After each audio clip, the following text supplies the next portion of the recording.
You think you know horror, but my friend, if you do not read Indigenous horror, you do not know anything. Some of the most terrifying books coming out this year are Indigenous. You're going to want to know about these books before anybody else. Welcome back to my channel. My name is Naomi Darling. You can find me on all social media at From the Mixed Up Desk.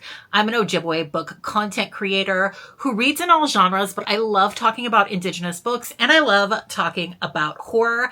You can find a little bit of everything on my channel. If you love books, you'll find a little bit of everything you love around here. Today, we're going to talk about horror that gets under your skin and gives you something to think about. Let's get into some Indigenous books that need to be on your radar and your TBR list this year. God, are you okay? Oh.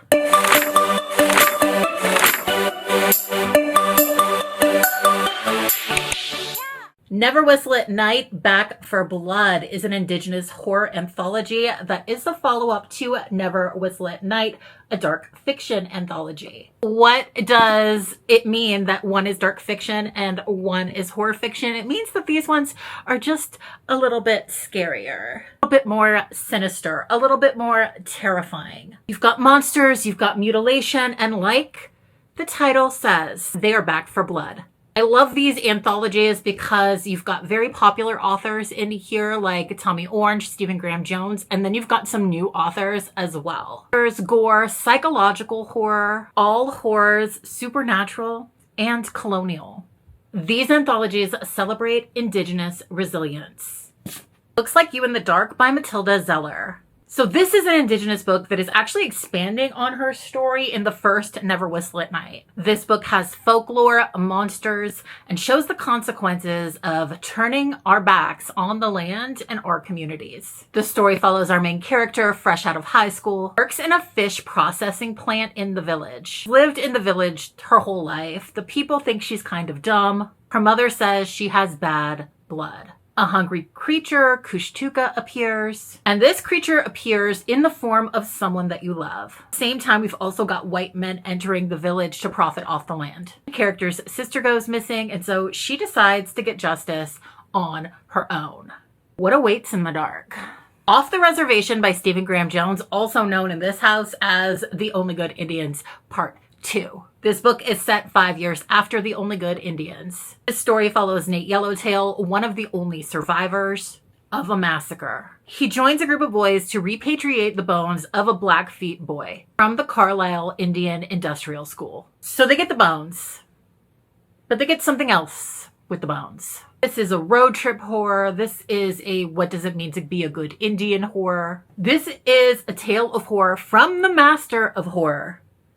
The only master named Stephen that I acknowledge in this house. I cannot wait to read it. Carnalis by Tiffany Morris. Tiffany Morris absolutely blew my mind with Green Fuse Burning, a sapphic botanical novella full of horrors. Now she's back with a brand new take on cannibalism, a toxic, sapphic, codependent relationship, exclusive dinner parties, and ethically sourced meats.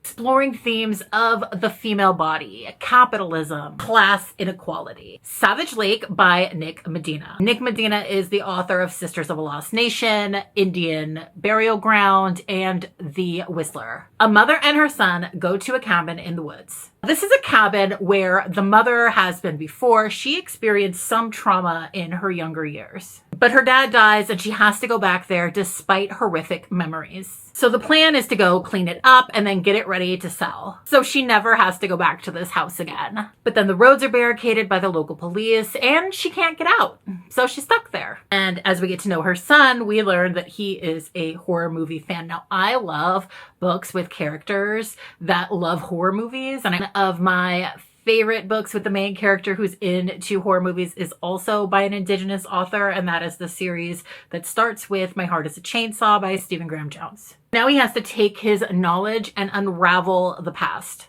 He needs to figure out what's happening. So this is like a mystery with supernatural elements. That Which Feeds Us by Kayla Kendall. This story follows a native Hawaiian teen who is searching for her missing sister. This is a young adult book that is described as Mexican Gothic meets She is a Haunting. It's a very wealthy resort with no Wi-Fi. And it's a place where wellness retreats are held. So our main character, she's there at this resort. She's searching for her missing sister, and she starts to discover that this wellness resort has a history. I love a tourism wellness resort mystery thriller horror. I love interrogating paradise. And so that's why this book has landed on my TBR. Okay, so let me know which of these you are excited to read. Let me know if you're adding any to your TBR. Let me know if you've read any of them early. Both, some of them are out. Some of them are going to be advanced copies. Leave a comment down below. Let me know which one of these are going on your TBR.